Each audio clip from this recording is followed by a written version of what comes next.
Hello, I'm Romajan Perez, a fourth year Bachelor of Science in Information Technology student from Gordon College, College of Computer Studies. And you may call me Romeo, or maybe J or RJ. And right now, I'm currently specializing on game development and game designing. I've learned about StackLeague because of my second year IT student schoolmate here, which they're currently studying in Gordon College too, introduced me to StackLeague because he was an ambassador last year and then he encouraged me to join the league or be an ambassador. So I did a little bit of research on StackLeague and then I decided to be a challenger instead. And then I give it a try.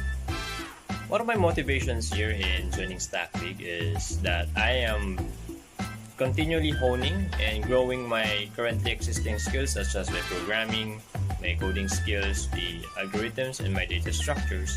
Plus, I get goodie bags from StackLeague which I get from solving problems. So, medyo interested na ako sa StackLeague. And then, sinimulan ko na mag-start agad ng challenge. Nung unang try ko sa Bronze League, I failed. Nung second try ko sa Bronze League, I failed. Third, fourth, I failed. And then nun, nag-take ako ng break because there's a lot of failures for me na to continue. So ayun, after ng countless of failures na nagawa ko sa Bronze League, nung una pa lang ako dun, na-encounter ko tong practice mode. So ang ginawa ko, doon muna ako nag-practice bago ko simulan yung mga challenges. So dahil dun, I reached gold last year. So, one of my proudest achievement in the league was nung sinendan nila ako ng StackLeague shirt. And it was my proudest moment because I was acknowledged as one of the leaders in programming league in StackLeague. So, it makes me so proud that they acknowledged me as one of their pioneer programmers. My capstone project is influenced by StackLeague. So, that's one of my achievements sa aking project, which is I'm proud of how it turned out. So sa StackLeague kasi, you're going to learn programming by coding itself. So sa akin naman, you're going to learn programming by playing game. So sa game na yun, I've implemented the block coding engine doon para sa mga new individuals na magte-try ng programming, they can easily land a concept on how programming works. I recommend StackLeague for students, fresh graduates, and professionals, and even those individuals that are currently looking for a tech career shift. StackLeague will create, enhance, and grow your current knowledge foundation in tech. And also, StackLeague also provides workshops for you to further gather more knowledge because, you can never learn too much.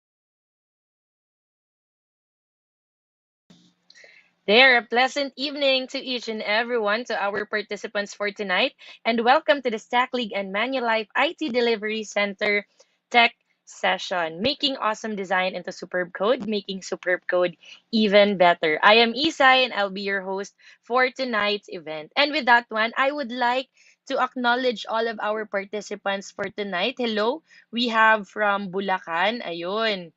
So how about the others? Guys, pa-comment down naman kung saan kayo located at the moment. Right? So pa-comment na lang ng name and then where are you watching from? And with that one, I would like to share with you the agenda for tonight so that you would know kung ano ba yung flow natin.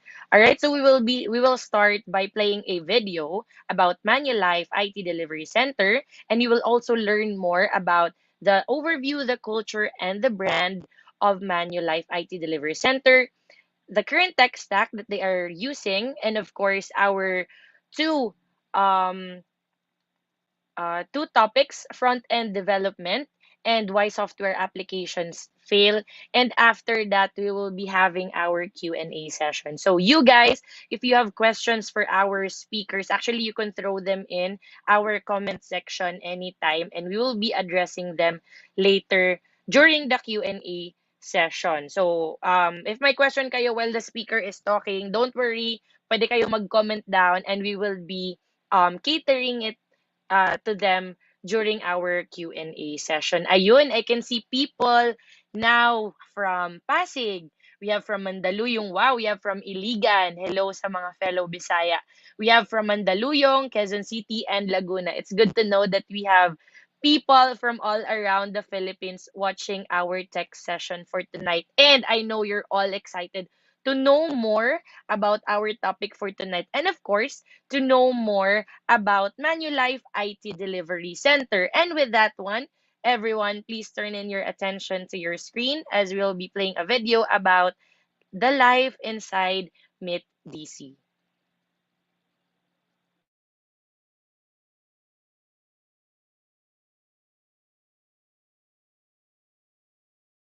Hi, welcome to Manulife IT Delivery Centres Asia, or MIT DC.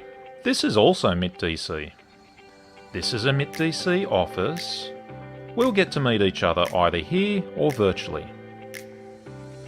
They are MIT DC, and they're MIT DC. They're MIT DC. He's also MIT DC. They like to pair program. You'll be working with them and with other people across Asia, Canada and North America as part of Manulife, a leading global financial services provider. Today, I'd like to introduce our high-performing team engagement framework. It is key to ensuring that MIT DC is an enjoyable, rewarding and productive place to work. The framework is made up of 5 key elements. 1. A psychologically safe, accountable and productive environment, powered by Kaizen. 2. Management accountability, leaders listening and taking action on your feedback.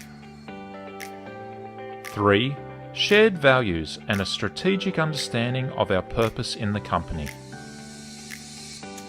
4. The employee needs hierarchy that ensures that you not only have what you need to do your work, but also recognition, a happy team dynamic, and individual growth. And finally, 5. Our engagement pulse check, or the Gallup survey, whose 36 questions ask, are our people leaders living up to their commitments? Let's go into each in a little more detail. A psychologically safe environment means that MIT DC fosters an open workplace that encourages feedback. We express our ideas. We ask and give help.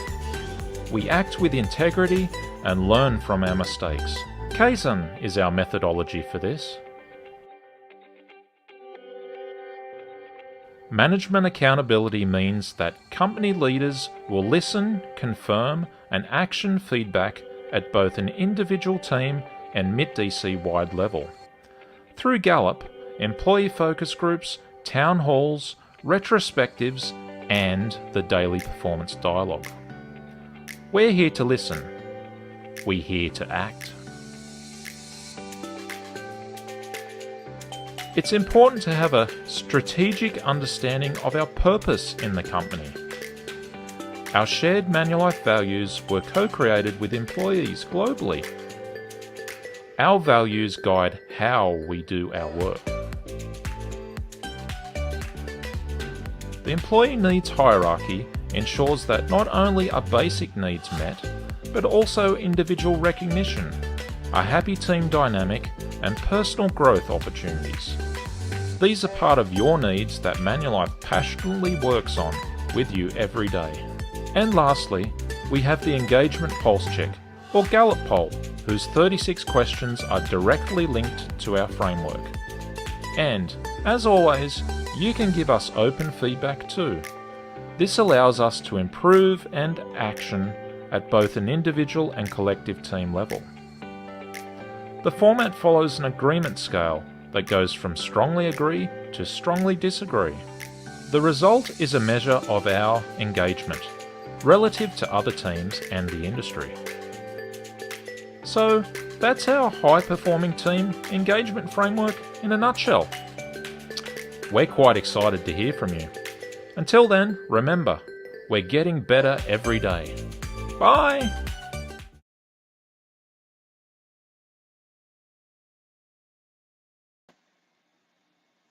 And there you have it, a glimpse of what it's like, the life inside Manulife IT Delivery Center.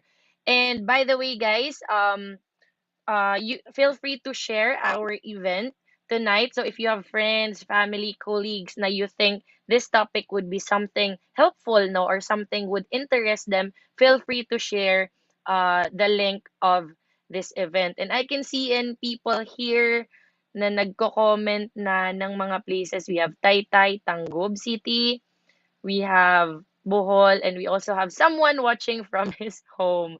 Ayun. And that was just a glimpse. And to help me um, discuss more of the culture and the brand inside Manulife IT Delivery Center, I would like to call in the Assistant Vice President of Manila Site Head. He has over 30 years of experience in the IT industry, 10 years in insurance line of business, and 20 years in account management, project and program management. He joined Manulife in 2017 and played a key role in the setup and launch of Meet DC in 2019. I would like to introduce to you Mr. Andy Kalalang. Hi, Andy. Thank you, Sai, for the warm introduction. Good evening.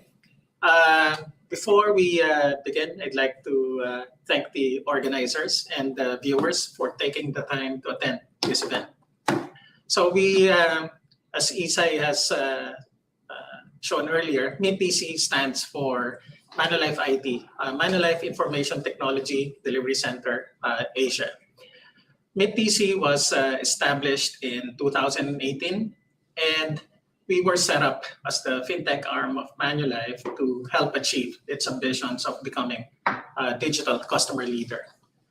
When we launched in 2018, our mandate back then was to develop, implement, and support Manulife's regional digital platforms for our life insurance business for Asia. Fast forward to today, our scope now has grown to include work that we're doing with our Canada division partners, our wealth asset management line of business, our Asia data office, as well as our EPS teams or infrastructure teams. Now, you in the Philippines, you've probably heard of Manulife Philippines, and then you've also probably heard of MBPS. So is it the same company? No, it's not. So MIPC is a different entity from Manulife Philippines. Manulife Philippines is the business entity that deals with the life insurance and wealth asset management lines of businesses. MBPS, it stands for Manulife Business Process Servicing Services. So it provides the PPO services for our entities globally. Here in MIDC in Manila, we have over 680 employees. Our partners, clients or partners, are mostly in Asia, and as I mentioned earlier, recently we've expanded our services to include our partners in Canada. Our capabilities encompass our end-to-end solution delivery, which includes architecture, business analysis, all the way up until project delivery or project management. Now, what are the services we offer? So it's basically, I mentioned earlier, it's end-to-end. So it starts from designing the architecture all the way to production support. And underneath it, it's actually supported by our DevOps automation tools. The technologies that underpin these services will later be covered by Merwin, one of our solutions architects from our Asia division team. Here in Manulife, our values or our culture is anchored in our values. These values were introduced in 2018 as a result of the voice of our employees. These are the values that resonated with our employees. First one, obsess about the customer, basically means that we need to keep to our commitments. Our customers are the reason why we're here. Do the right thing. Every single day in everything we do, we strive to do the right thing, even if it's inconvenient, even if it's harder. Think big, one word, innovation. We keep on innovating. We don't wait for something to break before we fix it. If it's working, we find a way to make it better. Innovation also means that we provide an environment that allows for a reasonable amount of failure so that our employees can try and innovate. Get it done together, teamwork, collaboration. We accomplish more when we work and solve problems together. Own it, one word, accountability. We take action and create solutions. Share your humanity. Everyone is treated as a unique person with their own set of qualities that we know they will bring to the workplace. Now, in the previous slide, you've seen the values that govern how we do our work day to day. But it also doesn't mean that we do not know how to have fun. Here at MidDC, we work hard, but we also play harder. We recognize that we recognize the value of forming friendships and connecting with our colleagues in a non-work setting. So, for example, in the last year, when we reopened the office in April of 2022, we actually organized an office party to celebrate the reopening of our office and our third year anniversary. So we had events around Halloween. We've held e-games tournaments, which to this date continues to be popular. And then last December, we had our first Christmas party. Actually, that's face to face after being away for the last 2 years. Next slide. For our benefits, I'll give you an overview of what's in store for employees. The first one, our compensation package. We strive to be competitive with our compensation and benefits package. On an annual basis, we participate in market data surveys to ensure that we remain competitive year on year. Paid leaves. We have more than actually the legally mandated number of leaves, which includes vacation leaves, sick leaves, and emergency leaves. And then if people actually participate in corporate social responsibility activities or CSR activities, we actually have volunteer leaves. Group medical insurance, we provision for HMO for our employees, and it includes their dependents. And it's effective on day one of your employment in MidDC. Group life insurance, well, we won't be a good insurance company if we don't have you covered with life insurance. The next one, annual performance cycle. We practice the pay for performance principle. Our annual performance reviews determine the merit increases and performance bonuses that our employees get. We also have a program, our Global Share Ownership Plan, which allows employees to buy stocks of the company and be part owners. We also have a number of employee assistance programs. One of which, for example, is we've established a partnership with a third-party vendor that provides counseling services to our employees if they need to talk to someone, whether it's personal or work-related. It's free and it's 100% confidential. And then last but not least, we've also set up a retirement plan, which starts to vest as early as our employees' 5th year. So bringing it all together, we talked about the benefits, the values that drive our culture. We've defined training programs and designed career paths for our employees. We talked about our values and benefits support diversity, equity, inclusion. We also have projects or activities that extend to and have an impact to the community. we take care of these things because we know it will translate to the stability and growth of the business.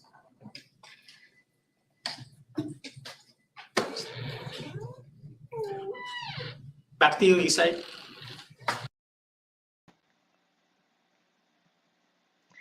Thank you so much, Andy, for that information about Manulife IT Delivery Center. And with that one, let's proceed to the discussion of the current tech stack that MIT-DC is using. And I would like to introduce to you the Senior Solutions Architect of MIT-DC, who has more than 25 years of experience in IT, which includes 15 years of experience as solutions architect, is knowledgeable in architecture framework, namely TOGAF, Zachman, and FIA. Outside work, he's a big bike racer, hence he loves the speed. And he also loves watching TikTok. Let us all welcome Mr. Merwin Pingol. Hi, Merwin.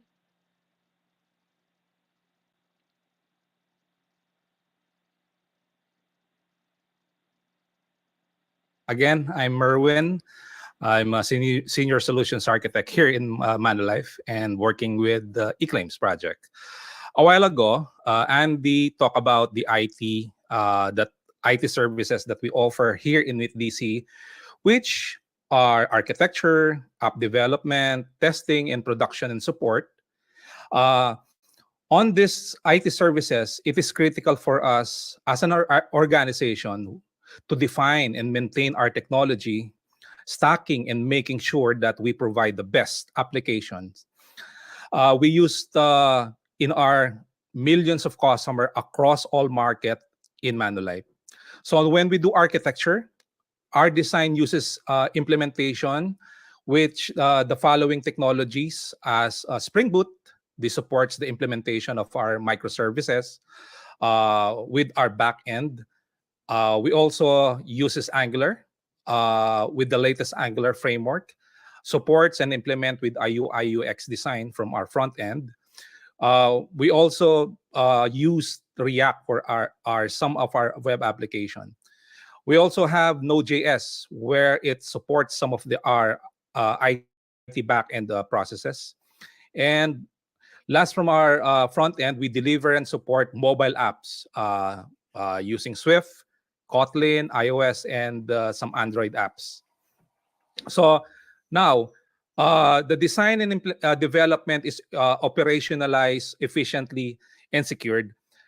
This is executed and orchestrated in our DevOps environment with following sequential iterative manner. So as you can see, first we do it on the Jira as Jira and Confluence to capture the business requirements coming from our product owner.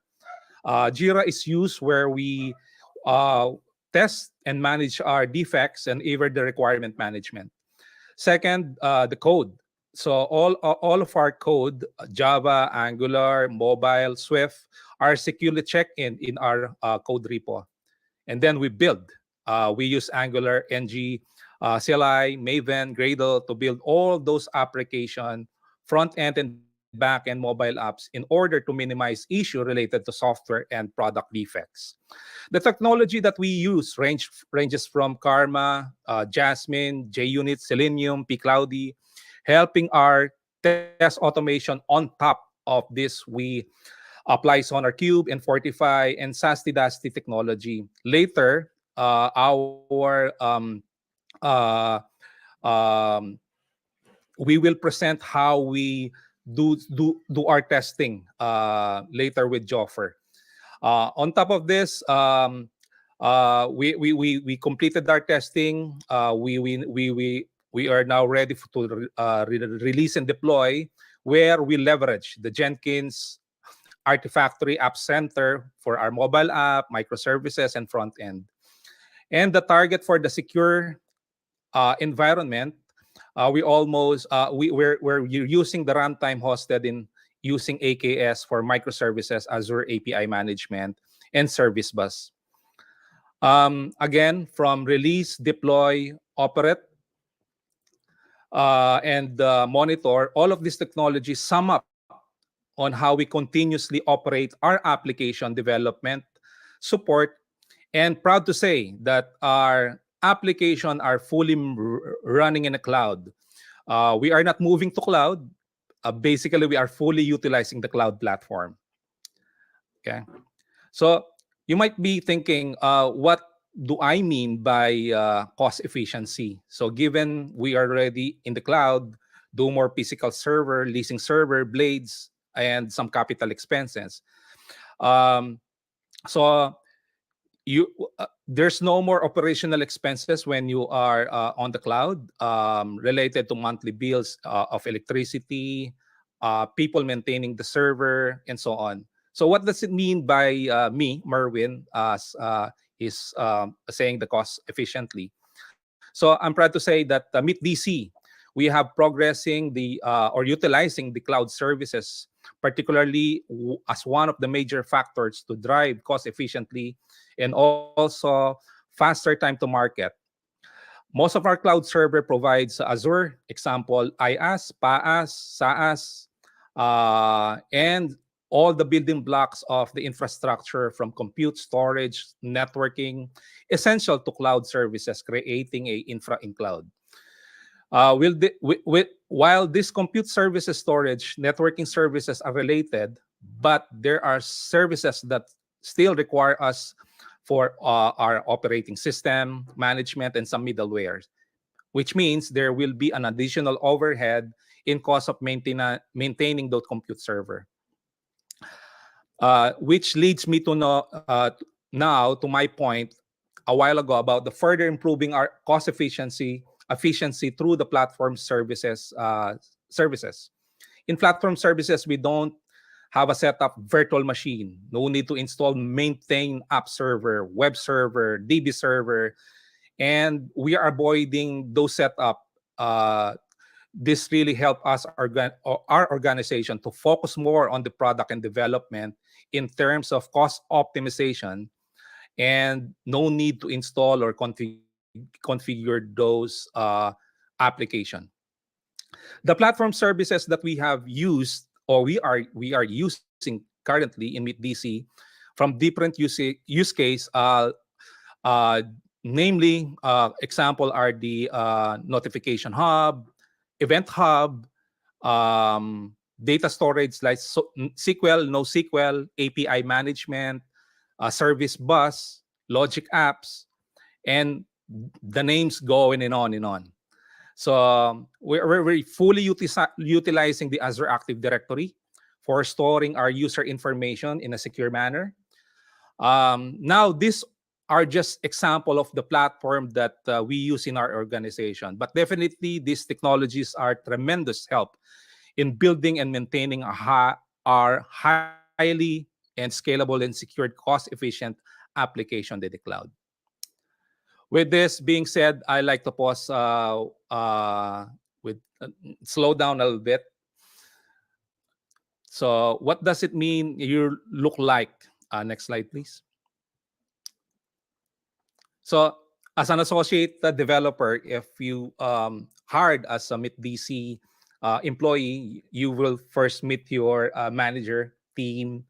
You will have your buddy or your working friend. You will do a lot of learning here in Manulife Meet DC. You will be engaging into our university, and then your first paycheck. Um, we always continue to have that university for your reliability and growth. And then you will have your first one-on-one with managers. You will have your first community practices as a group, and meet your agile squad. And as from the 12-month, you will have the a performance review with your manager, and as many years you want to stay to Meet DC. I think that's on my end, Isai. Thank you, and happy Stack League. Thank you so much, Merwin. And I know our participants right now are excited to know more about the topic that we will be having for tonight. And without further ado, let me introduce to you our first speaker for tonight. Our first speaker is a senior full stack software engineer from the insurance team of the Canadian Division Technology in Mid DC. As a software engineer, she has worked on various web applications and also briefly took on a role in UI and UX design. She is currently part of the travel insurance team that is focused on modernizing web applications and delivering modern digital solutions. Everyone, I would like to introduce to you Miss Elisha Luzano.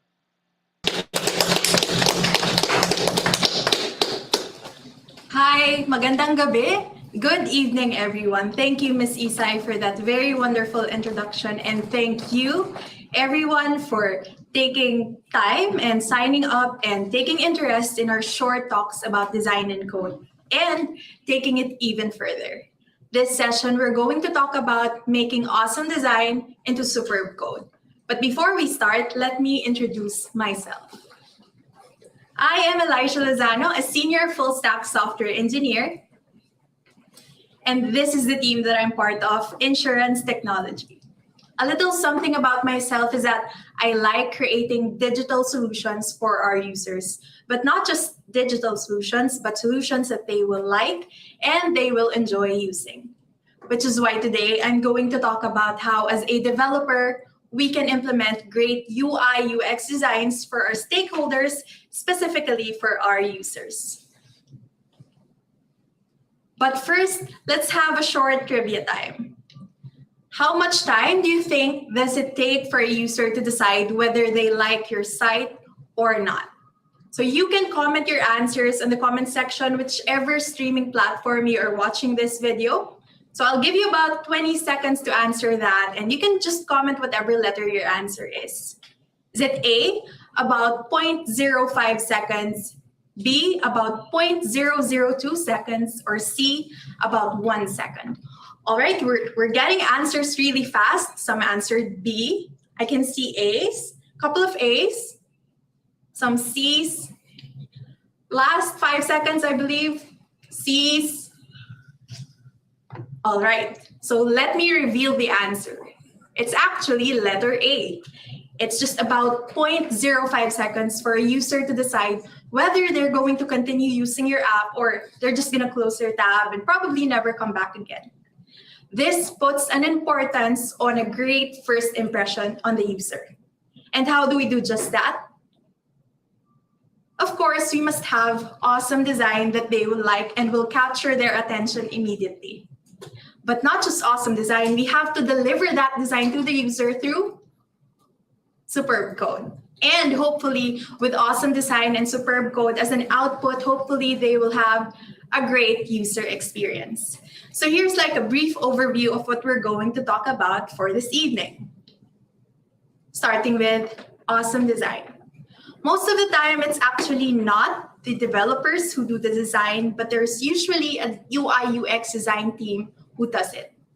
We use different tools to share design, which I'll be showing in a video in the next slide, actually.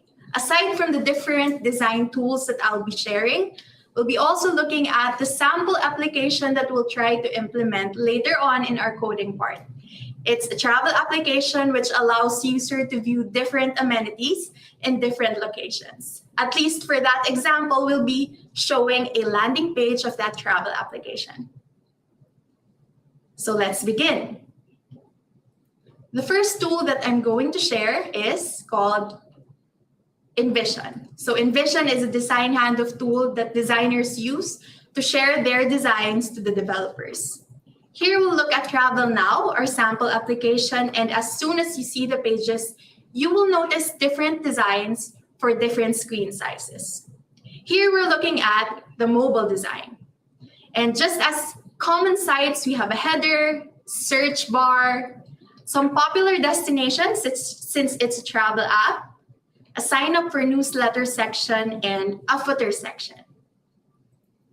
So if we click on one of the UI elements on the screen, you can see some specs such as the width and height of that element.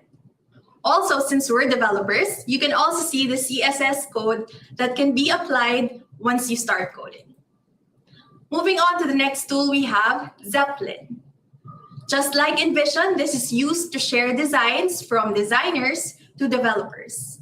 And since we looked at mobile design earlier, now we're going to look at tablet design. It looks kind of like the same as the mobile design, but instead of a blue panel, it has an image in the search bar. And instead of vertical arrangement of cards, they are shown horizontally.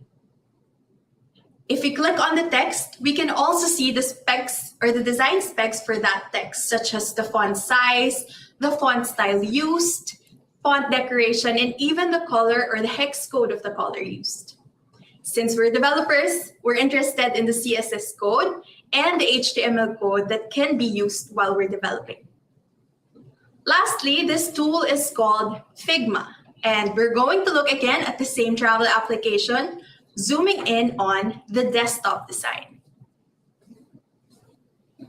All right. So when we zoom in, we can see that it looks kind of the same as tablet rather, but with larger screen size. When we click on that button, you can see a go to main component option, which leads us to what is called the design system, which is a collection of shared styles and shared components used all throughout the application, such as this style guide, which includes the identity and branding styling, such as color palette and typography. We also have here what we call a component library with different UI elements used all throughout the application.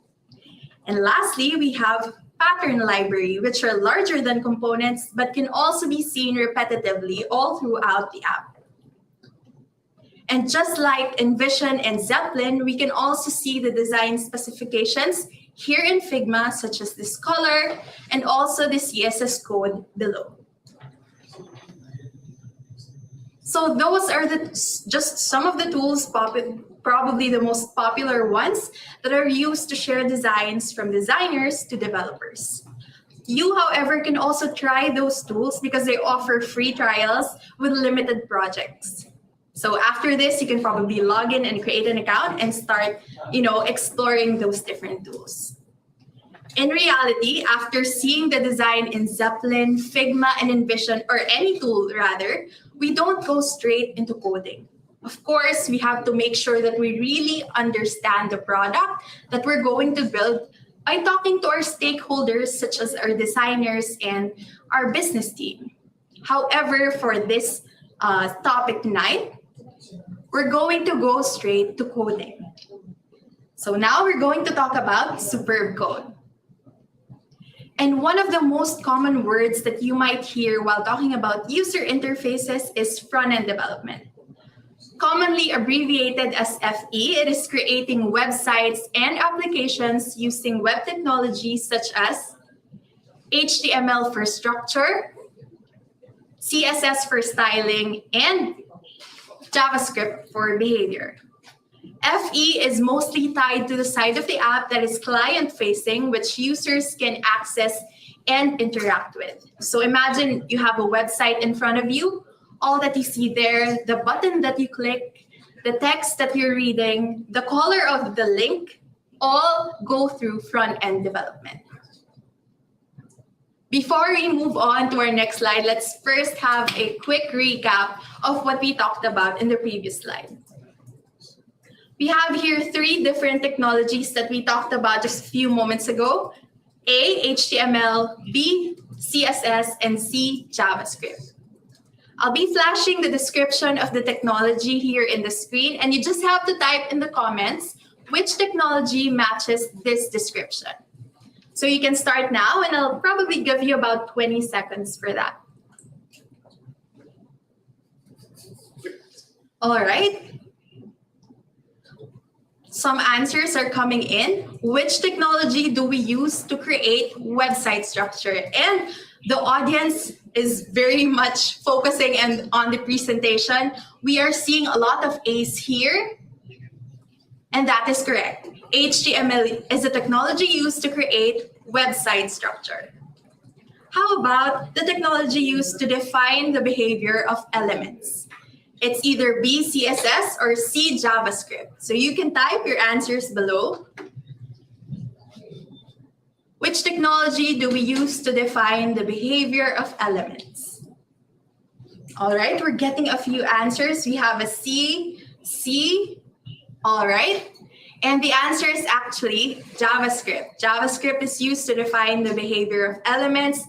And lastly, of course, for adding styles, you have just one option left is for CSS. So thank you for participating. We had a lot of correct answers in the comments. You can go back to this presentation later to review if you need so. Moving on, just a disclaimer though, the examples later can still be done using native HTML, CSS, and JavaScript.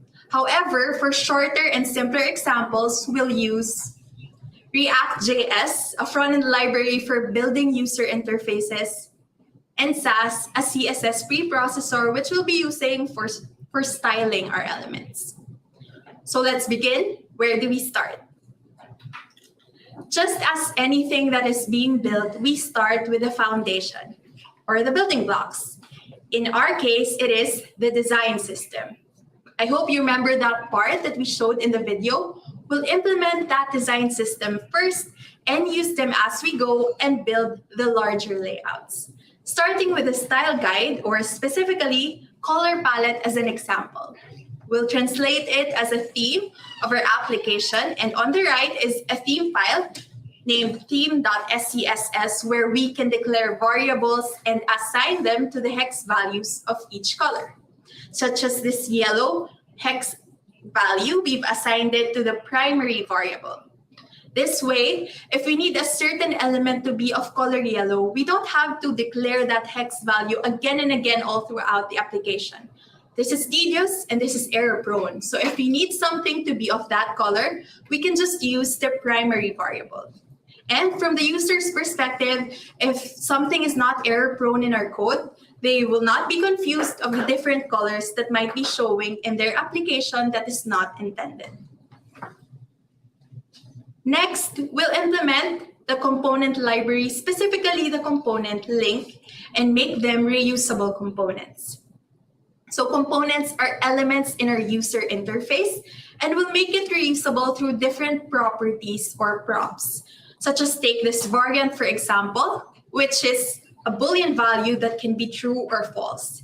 If it's true, we'll set the class name of our anchor tag as primary, and if it's false, we'll set it as secondary. This class name or this variant we'll use in the next slide as we style our links. If you've noticed earlier, we used an anchor tag or an A tag to create our link, and we'll target that in our styling. So targeting this A tag, which is zoomed in on your screens, will set a default color of secondary variable from our color theme earlier and a cursor of pointer. Moving on to talk about the variant or the class name that we set in the previous slide, we'll add a text decoration of underline for the primary links and text decoration of none for the secondary links. So if you'll see on the left side of your screen, the primary links have underlines and the secondary links do not have any underlines. Lastly, we can override the default styles of the link with different states such as hover, active, or disabled. So for example, in a disabled link, we'll be setting the color gray instead of the primary color blue and not allowing any cursor since it's disabled. And lastly, in creating our building blocks, we'll also try to build our pattern library, specifically our footer or the UI element that we see at the bottom of the screen. We'll specifically look at the structure of this footer where we have our logo and our links. You can notice that the footer is using a footer tag, which is called a semantic HTML, which clearly describes its purpose to the browser and also to the user. During your free time, you can probably search which or what are the other semantic HTMLs available for use. And lastly, we have the link that we created just previously. And you can see here that we can reuse it again and again all throughout our pattern instead of redeclaring it repetitively. So we've talked about the different design styles or different building blocks for application. It's important because it creates consistency, so we don't have to repeat ourselves and just reuse those common components and styles. And also helpful in creating the identity and branding of our application. So just a little recap. I have a question flashed on the screen. For style guide, we talked about what item. So it's 2 words. And what concept did we talk about? Here we stored the hex value of the blank into different variables that we can reuse all throughout the application. I'll give you about 20 seconds to answer that question. And you can, again, comment it down on the comment section of whichever streaming platform you're watching this. Let's just wait for a few comments to come. So it's 2 words rather, starts with letter C and ends with letter E. All right. Okay, so the answer is color theme. Previously in our style guide section, we talked about color themes where we stored the hex values into our variables. Next, for our reusable component, we talked about this component, which is used to navigate to different pages of the application. What do we call this one? It's 4 letters, and you can comment your answers on the screen or on the comment section below. All right. Okay. All right. All right. Some of our viewers were able to answer, and the answer is link. We talked about links in reusable components. And lastly, for reusable patterns, we talked about this component or this layout, which we usually see at the bottom of the screen. If we have header at the top of the screen, what do we call the ones that we see usually at the bottom of the screen? Okay, let's just wait for a few moments. All right. We have answers from Facebook, from YouTube, all right? And the answer is footer. Thank you for your participation in this little game. However, these components or these style guides are not just limited to what I presented earlier, but there are also a lot that you can also search for, you can do an extra reading about. But for now, we'll move on from creating the building blocks to actually putting them together to build the structure of our website. Just as we've shown earlier, we created a footer layout or a footer reusable pattern that we can just easily reuse in our code, such as this one. We wouldn't have to copy paste our footer HTML earlier that is quite long in every page that we create, but just reuse the same layout again and again. Similarly, aside from components and layouts, we can also create pages such as this landing page. And zooming in into one of the components of this landing page is this search bar, where we can see a header, which is called Discover Your Next Destination. And also you can create a text input and button component just like the link and reuse it all throughout the application. However, you might notice this subtitle tag, Experience Travel Like Never Before, but we can't see it on the UI, right? It's just the header, the text input, and the button. Which leads me to my next topic. But before that, let's first do an audience check. I hope you participate in this. This is not a question or not a technical question. We just wanted to know what device you're currently using to watch this stream. A, are you using a mobile phone? B, are you using a tablet? Or C, are you using a laptop or desktop? All right, so you can just comment your answers on the comment section, which device you're currently using. We have laptop. From YouTube, we have a fully paid mobile phone. Congratulations. We have C, all right, a lot of people are watching from their laptop. C, MacBook Pro M2. Congratulations again. All right, we have A, mostly A's and C's. We have a few B's. All right, and I guess we can see even just from the comment section that there are various devices being used to watch this stream. And not just this stream, but to access any application or website. Some of you might be using a mobile phone. Some of you might be using a tablet, or some of you might be using a laptop or desktop, which vary in screen sizes.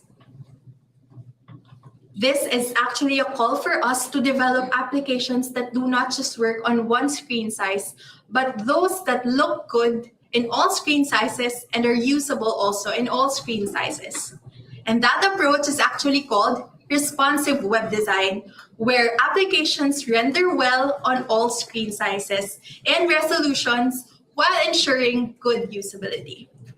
If you would look at the video on your left side, you can see that even though the screen size changes or varies, the application still looks good and usable. There are no floating elements or elements that are getting lost throughout the screen. So this is one approach to ensure that our application works on different screen sizes, responsive web design. But where do we start? If we need to develop, do we start from the smaller screen sizes or do we start on the larger screen sizes? I wouldn't ask for your answers on the question. We'll just move to our next slide. And one of the approach that we can, use in responsive web development is mobile first. Mobile first focuses on prioritizing development for smaller screen sizes than larger screen sizes. Due to limited space, in mobile first approach, we prioritize the most important content first. I hope you agree with me when I say that a mobile phone has a smaller screen size than a tablet or a computer, right? So due to that limited real estate on the screen, we put more attention and put more attention on the elements in our mobile, in the smaller screen size, ensuring quality even through that smaller screen size with the most important content. Also, due to the increasing popularity of mobile, I think everyone here in watching the stream probably has a mobile phone as well. And since it has increased in popularity these days, thus we need to cater for a great number of users using those devices and provide great UX to those large number of mobile phone users. And since we're able to cater a great number of our users and prioritize and put great effort into the most important content and functionalities, we provide better user experience. So we've talked about responsive web development and mobile first approach, but you might ask, how do we really do that? This is a sample code of one of the ways that we can implement responsive web design with the mobile first approach. Take this blue panel, for example, enclosed in a rounded rectangle. By default, we set its background to color blue, which is the hex value that we can see in the code. However, as we go through the larger screen sizes, and we reach at least 768 pixels or minimum width of the tablet size, we can see that instead of using a blue panel defined in the mobile design, we've changed that, or we override the default mobile background into an image that is used in the tablet. So as soon as your screen size reaches 768 pixels, as we've defined earlier, the design will override whatever we set as default in mobile and use the design for tablet. However, as you can see in our code, this is the code for desktop design. And you can see that we didn't set any background image nor a background color in here. So how am I seeing a background image here, same as the one that I saw in tablet? So for example, here we've set at least 1020px for the desktop, or the width for the desktop. So since the 1020px is still in the range set by tablet, which is at least 768px, if we did not override any style, Any image or color set for desktop, it will still use the style or the background image that we've set for tablet. So if you can see, we are using the same image for tablet and desktop. So that's how we can implement mobile first approach. One of the ways is to set the default style as the mobile style and then override that as we increase our screen size. So if any styling needs to change for any screen size, we can utilize these media queries and breakpoints to set styles for certain screen sizes. However, just a note, this is only if it's applicable. If your website doesn't call for it to be responsive or for it to be accessible through mobile or larger screen size, you can probably just style it for one screen size. It still depends on what product you're trying to build. So we've discussed in the past 30 minutes an overview of how we transform an awesome design into superb code. We looked into what's reusable, such as styles, components, and patterns, and tried to build them first. And as we move on, we put them together to form the structure of the page. And lastly, we discussed about styling, specifically responsive web development to implement the designs meant for different screen sizes. All of that we've done through code. However, as a developer, of course, it's not just the only measure of successfully implementing a design. Of course, we love a good code. But we also would love it if the user likes and enjoys the applications that we create and have a great user experience while using it. This talk has probably just talked about the tip of the iceberg for front-end development. However, I hope that this has kickstarted your interest to make awesome design into superb code. Thank you, good evening, and I hope that you will also be interested in our next talk.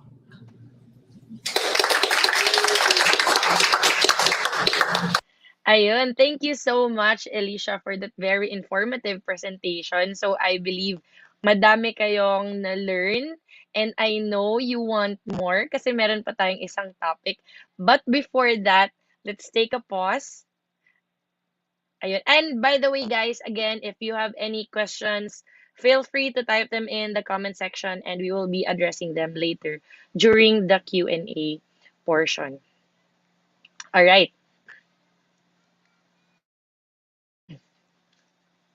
And with that one, aside from technical and leadership development, MIT-DC supports employees on their interests outside of work. Did you know that in 2022, MIT-DC launched Jumpstart Communities? It is a platform to support the creation of employee interest groups, and it also serves as a vehicle to foster bonding, connections, and camaraderie amongst employees on different common interests. Since then, Jumpstarted supported several employee interest communities within MIT-DC, such as MIT-DC Smashers, it's a badminton club, MIT-DC Basketball, MIT-DC K-Culture for all those Korean food, movie, TV drama, and K-pop leads. They also have MIT-DC E-Games, MIT-DC City Sprinters, it's a running community in MIT-DC. One of the early communities to be formed was the MIT-DC Shutters, an employee groups interested in photography and videography. In this segment, we would like to share with you one of the projects of the MIT-DC Shutters community. True to Filipino culture, year-end and Christmas holidays are one of the, if not the most looked forward to holiday in the year. When the MIT-DC Christmas party was held last year, the Shutters community gathered several employees within MIT-DC to create a holiday station ID inspired by TV media pop culture. Without further ado, we would like to present to you MIT-DC's 2022 Christmas Station ID, brought to you by the MIT-DC Shutters Jumpstart community.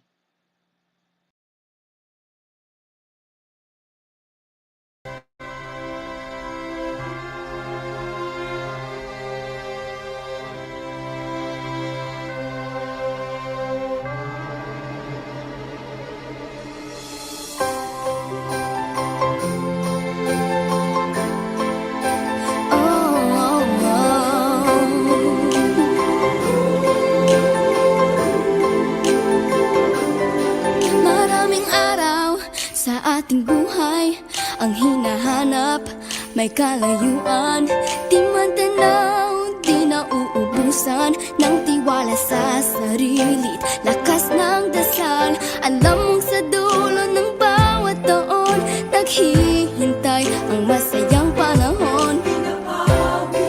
Lahat ng lumbay at paghihintay, ang damdamin ay tumatawid sa lupa, sa dagat o sa langit. Mainit na palad sa gabi, malamig, pinaglalapit ng pag-ibig. Ito ang Pasko, pagmamahal ang pinagsasaluhan. Ito ang Pasko, inaangat ng isa't isa. Ito ang Pasko, Panginoon ang laging kasama. Ito ang Pasko, saan man sa mundo, the best ang Pasko ng Pilipino. Ano mang pinagdaanang may kabigatan, wala naman tayong di nakayanan. Nasaan ka man, walang maiiwanan, ang bawat isa ang ating tahanan. Damdamin ay tumatawid sa lupa, sa dagat o sa langit. Mainit na palad sa gabi, malamig, pinaglalapit ng pag-ibig. Ito ang Pasko, pagmamahal ang pinagsasaluhan. Ito ang Pasko, inaangat ng isa't isa. Ito ang Pasko, Panginoon ang laging kasama. Ito ang Pasko, saan man sa mundo, the best ang Pasko ng Pilipino. Lumalaki ang bawat puso, lumalalim ang pagsasama. Sa pinakamahaba, pinakamasayang Pasko sa mundo.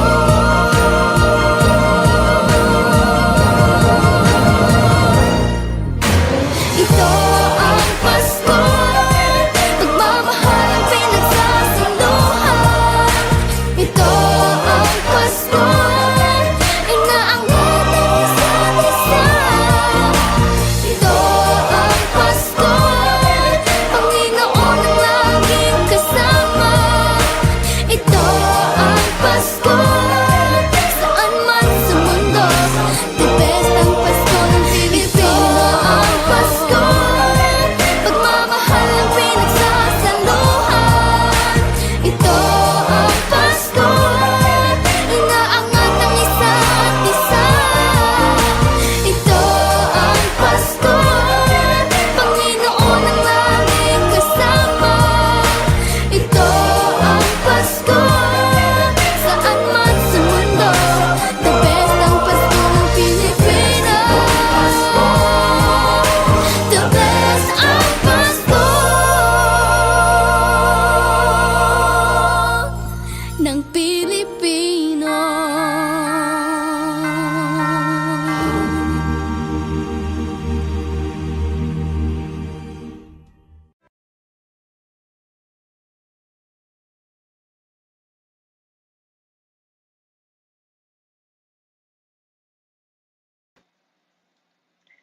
Ayun, and there you have it, no? Indeed, the best ang Pasko ng Pilipino. And 9 months to go, guys. Pasko na ulit. Ayun. Mag-start na tayo mag-countdown. And there you have it, no? Another glimpse of what it's like. How fun inside Meet DC is. Ayun. And with that one, I know you're all excited again for our second topic for tonight. And without further ado, let me introduce to you our second speaker for our event tonight to talk about why software applications fail, a glimpse of quality engineering in tech.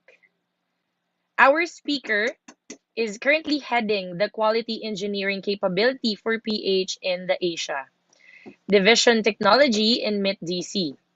As a quality engineering capability lead, he ensures that quality is assured across the SDLC and products roll out to the customers exceeding expectations. He also ensures that he provides an environment of collaboration and accountability, empowering everyone as members and drivers of high performing teams. I would like to introduce to you Mr. Joefer Espero. Hi, Joefer. Hello, everyone. Thank you, Isai, for that introduction. And to everyone on the call, thank you for taking the time in gracing this event. On behalf of all the beautiful people in quality engineering in Mid-DC, we greet you a very happy and great evening. And to our friends in Visayas and Mindanao, maayong gabi sa inyong tanan. So tonight, we're going to talk about why software applications fail, which is a glimpse of quality engineering in tech. We'll give you a peek of what quality engineering is all about, and hopefully after this session, you'll have a better appreciation of what it takes to make software consumers happy and making superb software applications even better. All right, so let's start. Right now, you may currently be holding your mobile phones, watching via your tablets, or tuning in from your laptops. Each of these have software in them. And software has become an indispensable aspect of modern life, permeating everything from commercial software like banking applications to consumer products like cars. Many individuals, and even amongst us, we have encountered software that failed to function as expected, which can result in various issues such as financial loss, wasted time, harm to one's business reputation, or even physical harm.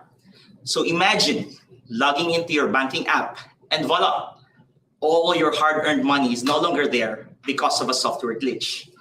Or after putting on all of your family details in an airline site for your ultimate vacation, after clicking submit, the site crashes. Such a pain, right? Therefore, it is crucial to evaluate software's quality before releasing it to customers to mitigate the risk of software failure during operation. So the question is, what is a failure and why do we need to avoid it in software applications? Simply put, an error is a human action that produces an incorrect result. It can manifest as a defect, which is an imperfection or deficiency in a work product where it does not meet its requirements or specifications. A defect, in turn, may result in a failure, which is an event in which a component or system does not perform a required function within specified limits. For example, a requirements elicitation error can lead to a requirements defect, which then results in a programming error that leads to a defect in the code. If a defect in the code is executed, this may cause a failure. Now we know that an error is a human action that produces an incorrect results. So errors may occur. So why do errors occur? Errors may occur for many reasons. So one is time pressure. Next would be human fallibility.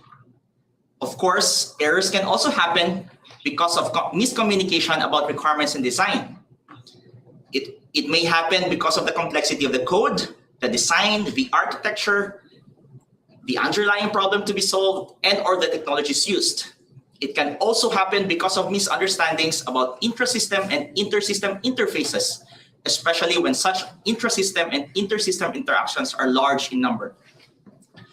Lastly, it may also happen, an error may also happen because of new unfamiliar technologies.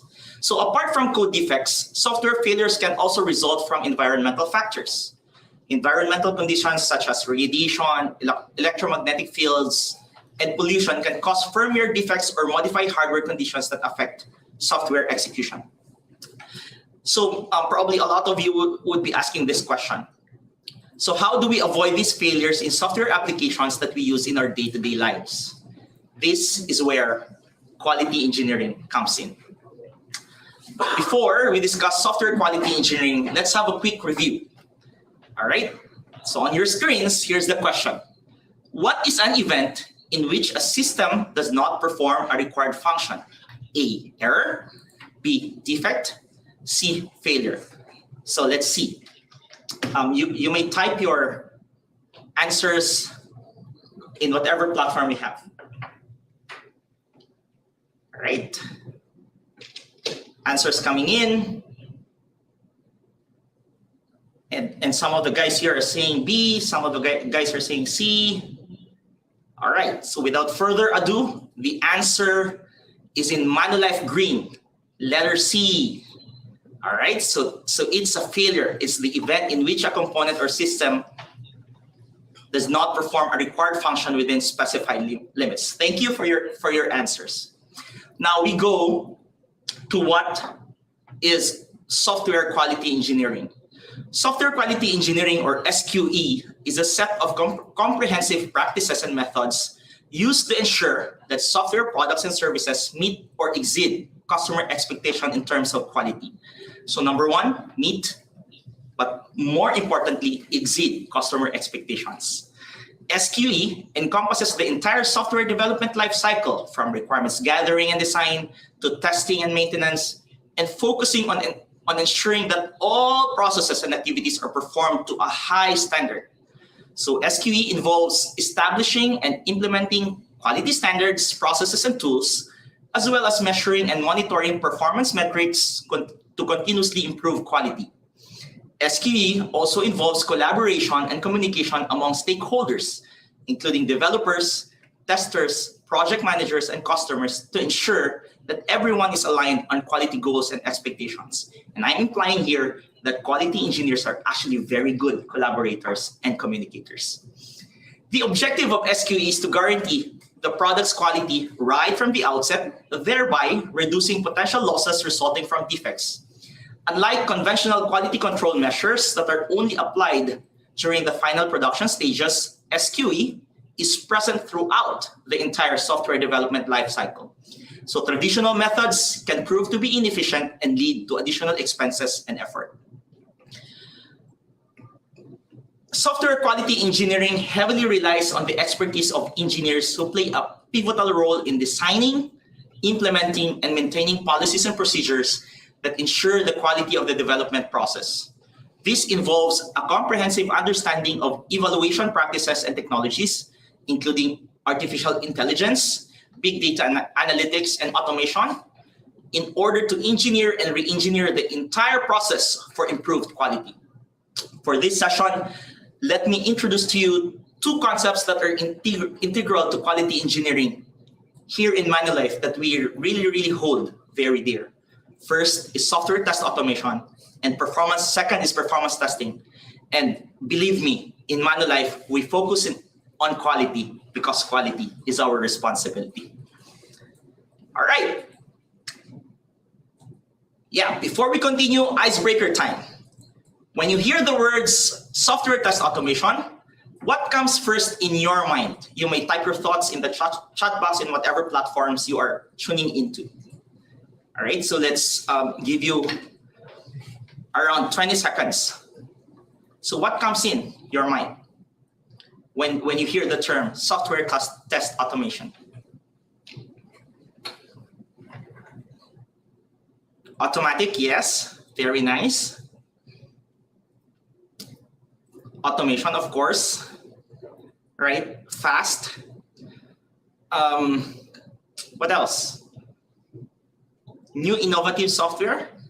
All right, so automate the testing of software functionalities. Efficiency, very nice. Thank you for that. Love that from Facebook. Efficiency.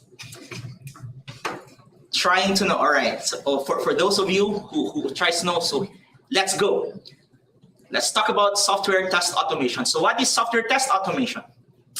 Test automation refers to the use of specialized software tools to control the execution of tests and the comparison of actual test results with expected outcomes. It also involves writing code to automate the process of executing test cases and verifying the results. Test automation enables testing to be performed more quickly and with greater accuracy than manual testing. It also allows for repeated execution of the same tests with minimal effort, which is particularly useful for regression testing. Test automation is a critical component of modern software development as it enables teams to identify defects early in the development process, thereby reducing the cost and time required to fix them. Its activities involve the commitment of the entire software production team, from business analysts to developers and DevOps engineers. Getting the most out of test automation takes the inclusion of everyone. All right, so that's a brief overview of what is software test automation. Next, let's talk about the importance of test automation. Automated testing is a highly effective approach for enhancing the efficiency, test coverage, and speed of software testing. Efficiency, test coverage, and speed of software testing. So there are several compelling reasons why automated software testing is crucial. One is that manual testing of all workflows. So imagine this. You manual test all workflows, fields, and negative scenarios. It can actually consume a lot of time and resources. If you're testing multilingual sites manually, it can be challenging.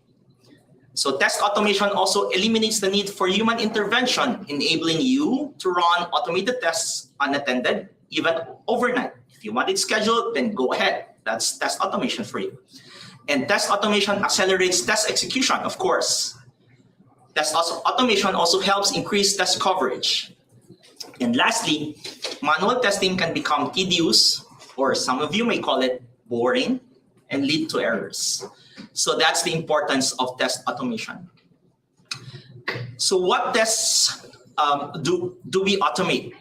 So tests to be automated can be selected using the following criterion to increase the automation ROI. So I'm just going to highlight 4 here. First, high-risk business-critical test cases. That's the first one. Second, test cases that are repeatedly executed. Third, test cases that are very tedious or difficult to perform manually. And lastly, test cases which are time-consuming. The next slide, I will be showing you some of the tools that we use for test automation. For UI testing, there's Selenium, there's Cypress, Playwright, Ranorex, WebDriver. For API testing tools, we have Postman, Apigee, Ready API, TestGrid.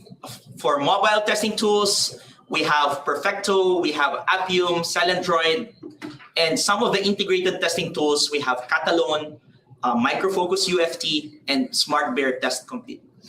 Now, to pique your interest a little bit more, here is a short clip of a sample of mobile test automation. This demo uses Appium and automates Facebook. It will log in and then swipe left and right, go up and down. Then afterwards, it will log out. And then after logging out, it will clean up to remove the account from the device. So here in your screens, you can see that it has already logged out, and it's now going to clean up. And you see that there's the account on the mobile is no longer there. And I hope you enjoyed that clip. That's a glimpse of a simple test automation process. Here in Manulife, actually, we do API automation, we do UI automation, we do mobile automation, we also do UX automation. So we're very good in doing test automation in MidTC. All right, so before we proceed to the next QE concept, which is performance testing, let's first do a trivia. And here's the trivia. How much time should it take for an API to respond to a request?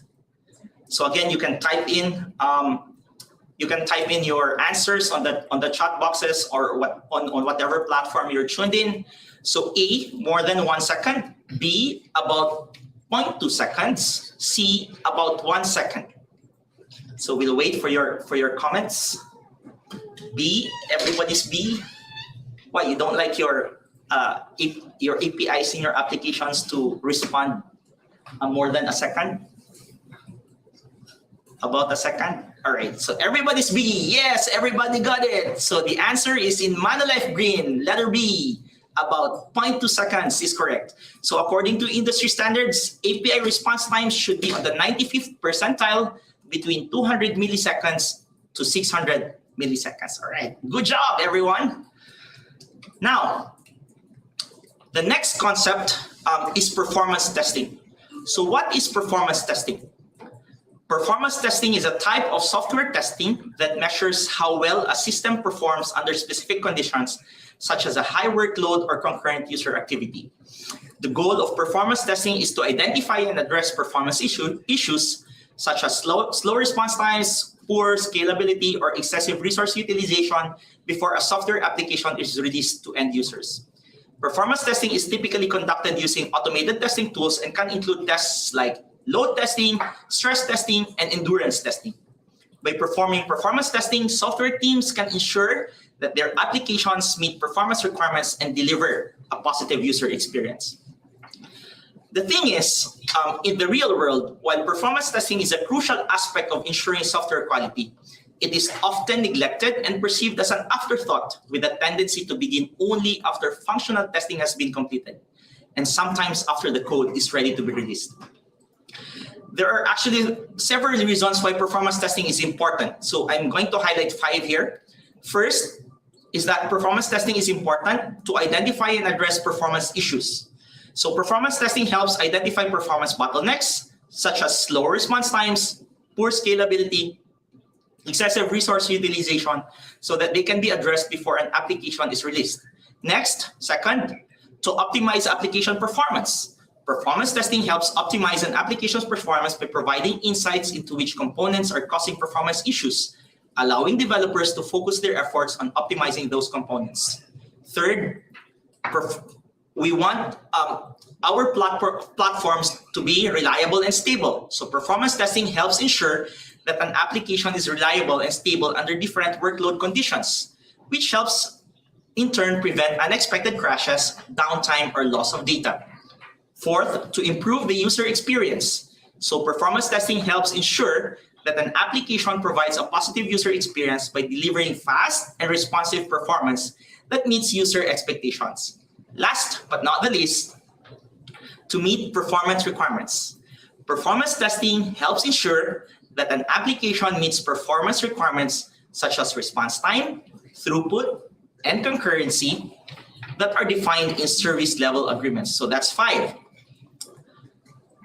Now, what are the tools that we use for performance testing? So there are some here that I've highlighted, but I'm just going to mention a few. Load Ninja, very popular. Apache JMeter, also very popular. WebLoad, Load UI, NeoLoad, maybe you've heard of Load Runner, Cobiton, Uploader, Smart Meter IO, and Rational Performance Tester. So these are some of the testing tools that we're using. Now, if you've seen applications or products that crash when there's, I wouldn't say piece of air, but yeah, it's because they are not properly performance tested. So these are 2 concepts that I've introduced to you today. First, in quality engineering, the concept of test automation, software test automation. The second is performance testing. To conclude, if there is one or 2 or a couple of key takeaways from this session, it is these words of wisdom that hold relevance, not just in the field of quality engineering, but also in our everyday lives. So here in MidDC, we have this QE mantra: test early, test fast, test often. Fail early, fail fast, fail often. Lastly, recover early, recover fast, recover often. Again, on behalf of the dedicated and very happy people of quality engineering in Manulife, we thank you for attending this event. Remember, in Meet DC, quality starts with me. Have a great evening, everyone.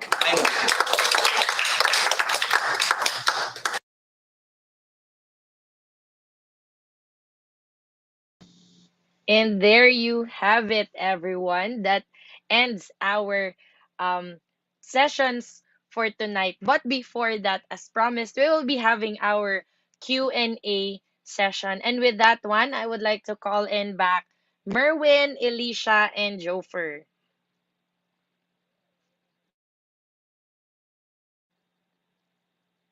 Ayun. All right. So once again, guys, if you have questions, feel free to throw them in the comment section, no, and we will be addressing them now during our Q&A portion. And with that one, let us first start with our first question. And I think the first question is that what kind of flexible work arrangement does MIT-DC have? I think the best person to answer this one is si Merwin.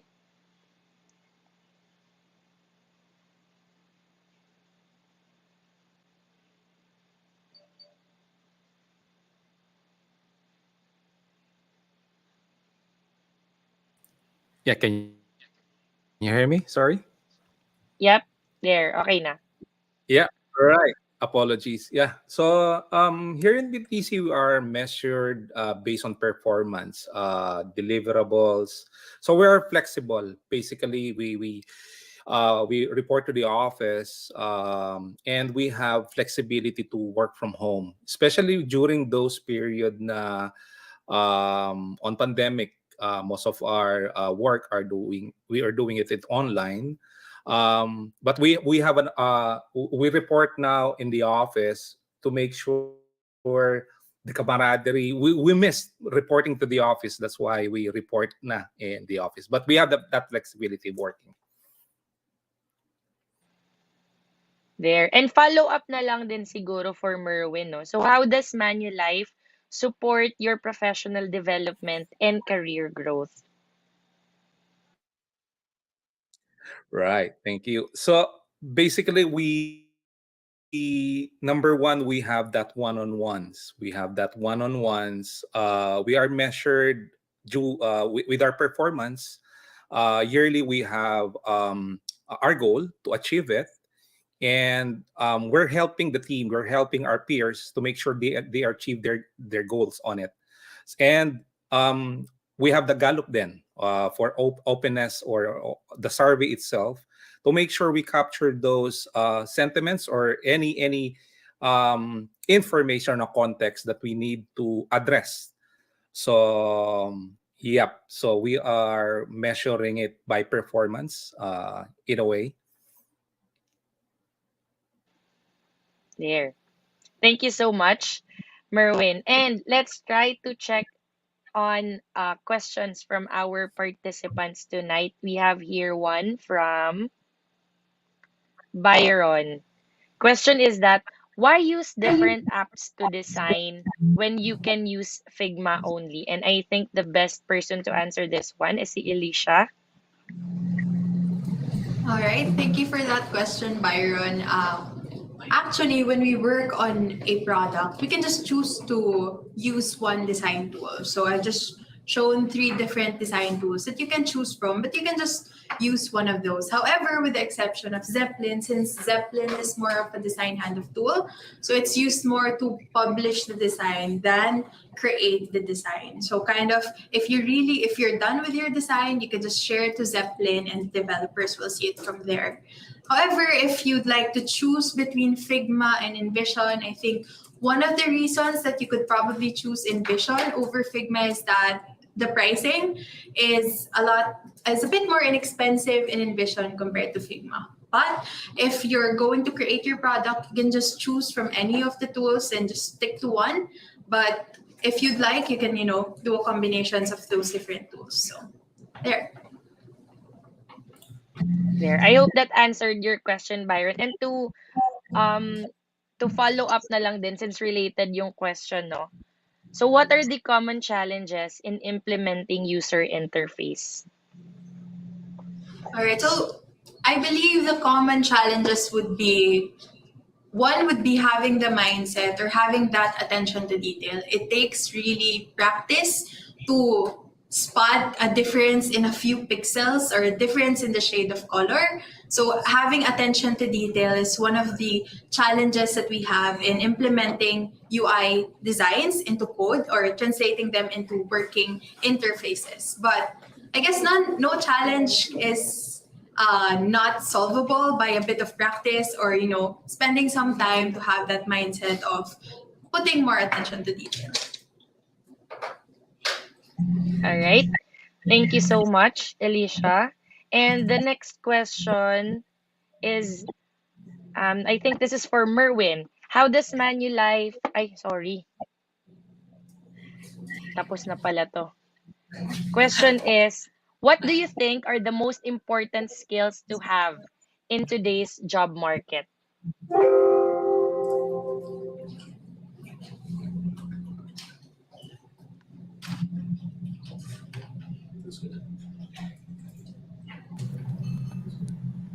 Well, job market, you must be competitive. What else? Any skills like development, QAs, architecture. Um, you will be improving it along the way. Here in Meet DC, we develop that. We have that university to give them an opportunity for them to learn more and to develop their skills. Not just for coding, not just for architecture. We eventually gave them an opportunity like the soft skills too, like the uh, learning how to be a leader. So here in DC, we make sure we upscale your skills.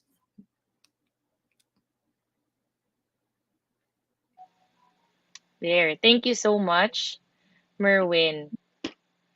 And for our next question is, what are the qualities of a good software quality engineer? And I think the best person to answer this one is si Joefer. And I think just to add to what Merwin mentioned is very related to what Merwin mentioned. So first is that as a quality engineer, you have to have strong technical skills. So that's one. Next is you have to have very good analytical skills. That's two. Of course, attention to detail, as Merwin mentioned. Communication skills, teamwork, five. And then, of course, very important in Meet DC is continuous learning, because in Meet DC, we always want our people to continuously learn, because in Meet DC, there's no, we don't lack training. We always train people. So that's something that's very good in Meet DC. And lastly, of course, time management. So these are some of the basic skills that we want, or at least if you want the quality engineering career, would be preferred there. But a lot of this you will learn, and MITDC has a very good culture of teaching. There you have it. All right. Thank you so much, Joefer. So to follow up na lang din, na since you've mentioned what the qualities no of a good software quality engineer. So for this one naman, what is the difference between QE and QA? Because we've talked about quality engineering, so a lot of people is asking what's the difference between QA and QA, right? So let's first define. Indulge me a little bit. Let's first define what QA means, and then QE, right? So first, QA seeks to maintain the quality of the finished application. QE, on the other hand, puts in place the system that the application should meet at different stages.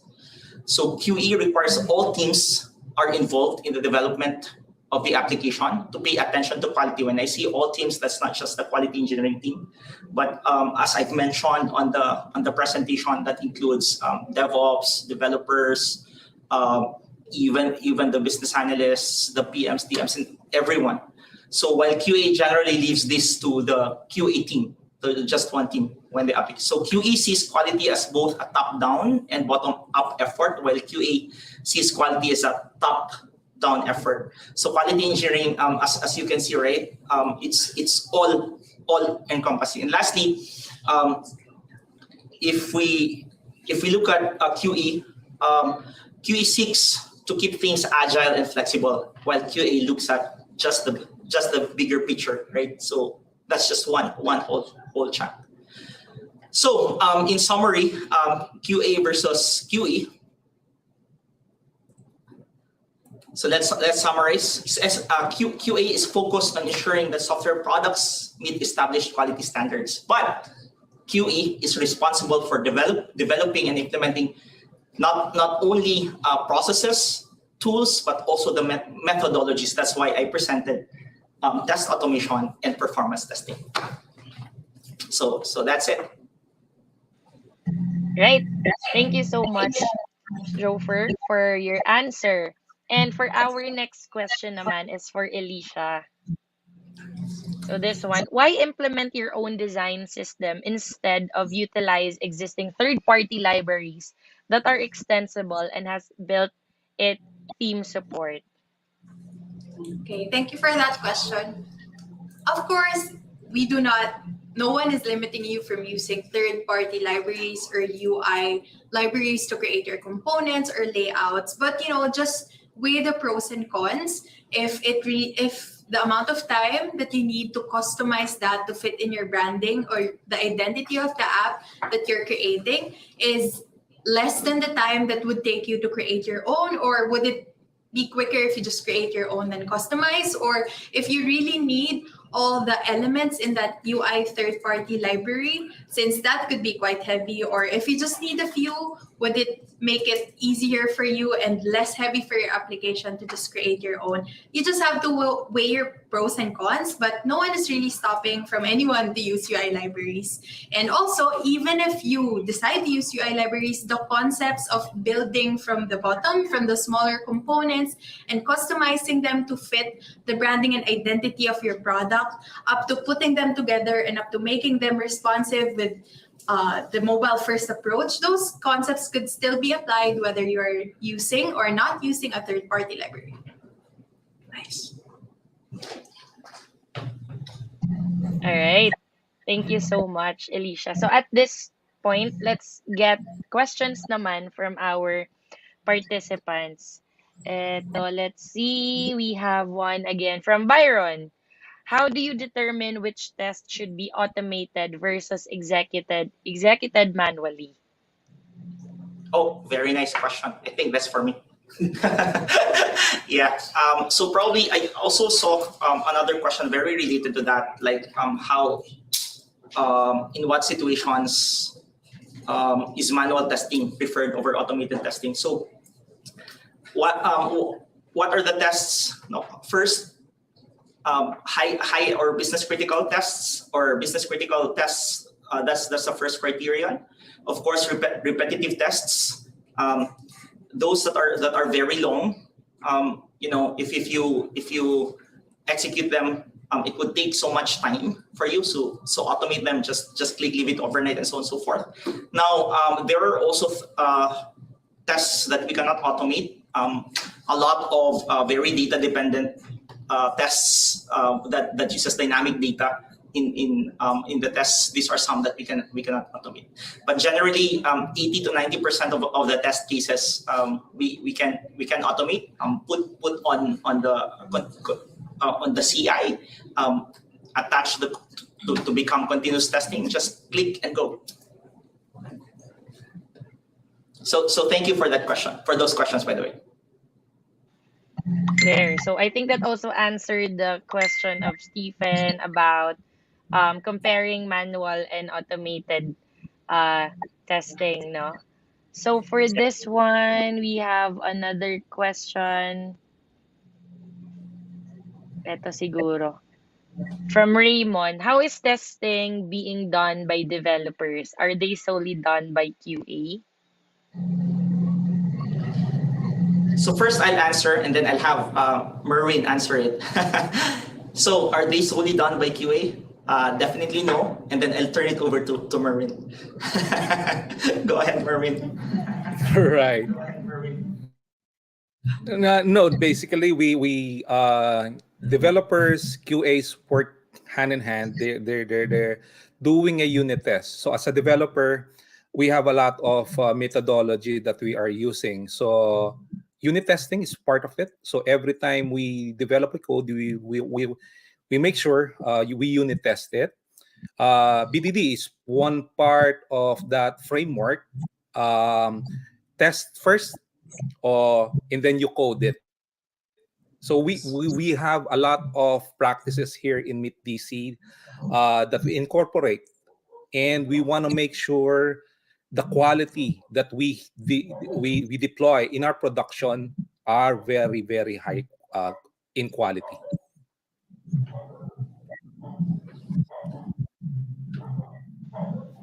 There. So I hope that answered your question, Raymond. And guys, as much as we want to cater to all of your questions, but our time is very limited tonight. But don't worry, this will not be the last event that we will be doing. So make sure to follow Stack League for upcoming events. And of course, you may also follow Manulife IT Delivery Center on LinkedIn to get the latest updates. And to end our Q&A session, I have a last question from to our speakers for tonight. Ayun. Are you happy in Manulife? And if you can, name three things that make you happy in Manulife. Maybe we could start first with Merwin.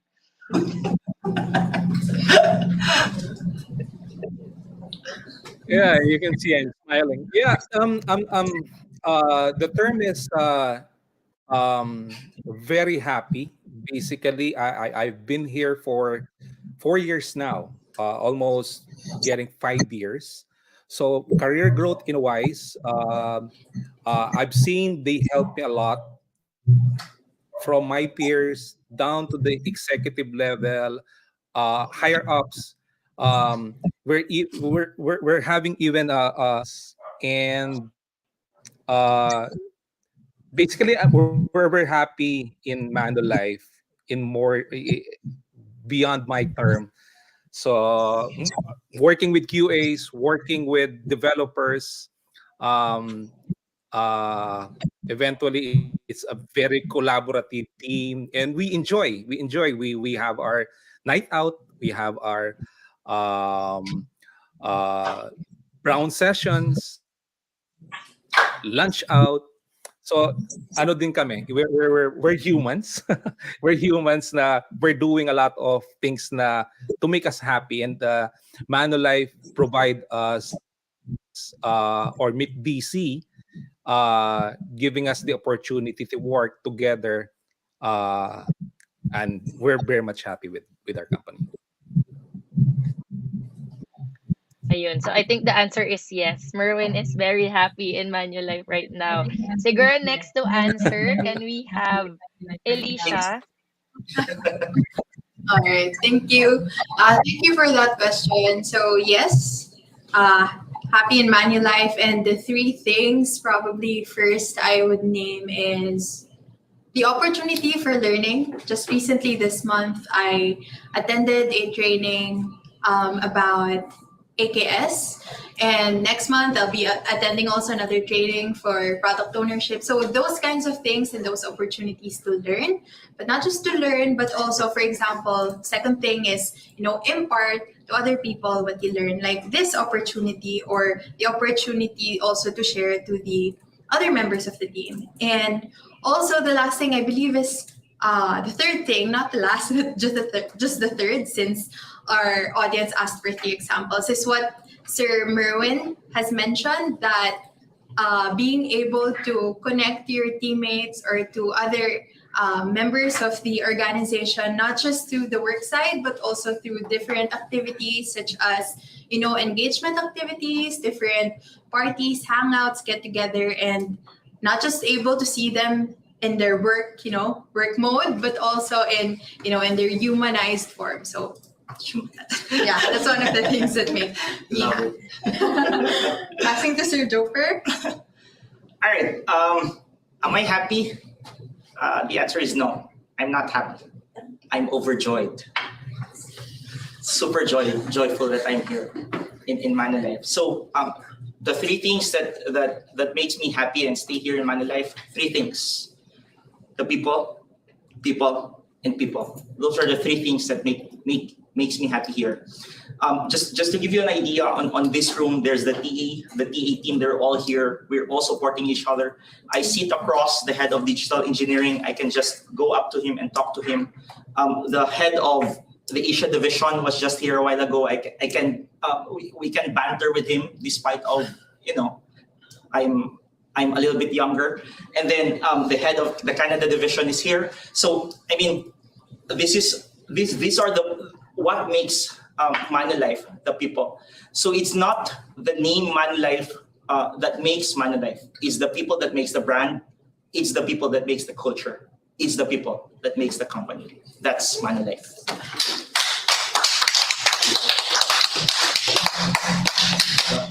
Wow. So I think that's a 3 yes, no? So pasok na kayo sa finals round. All right. Thank you so much, Joefer, Elisha, and Merwin. So guys, kayo ba? Gusto niyo rin ba maging happy? Ayun. So, no, just to share with you also, so Manulife has been our partner with StackLeague since last year, and I can attest to that these people are very fun and happy to be with. Never a dull moment pagkasama yung mga Meet DC people. Ayun. Once again, thank you so much, Joefer, Elisha, and Merwin, for your time and for imparting your knowledge to our participants for tonight. Thank you so much, guys. Thank you. Bye. And by the way, guys, if you have any more questions, so for those na hindi na natin na-cater yung questions kasi again, our time is very limited. But don't worry, this will not be the only event that we'll be having. So you may send your email to Manulife, MITDC, PH, phlhiring@manulife.com. Or you may also follow Manulife IT Delivery Center on LinkedIn. That's Manulife IT Delivery Center Asia Incorporated on LinkedIn. So to help us improve our events, please do help us by answering this feedback form. Please do scan the QR code that you see on the screen right now. 5, 4, 3, 2, 1. Nascan na. Ayun. And there you have it. That concludes our tech session for tonight. Once again, please do follow Manulife on LinkedIn, and also please do follow StackLeague on Facebook, Instagram, and LinkedIn to get updates about our upcoming events. So we are still on our first quarter of the year, and we still have a lot in store for you guys. Thank you so much for joining our tech session for tonight. In behalf of Stack League and Manulife IT Delivery Center, this has been Isa, your host. Have a good night, everyone. Bye bye.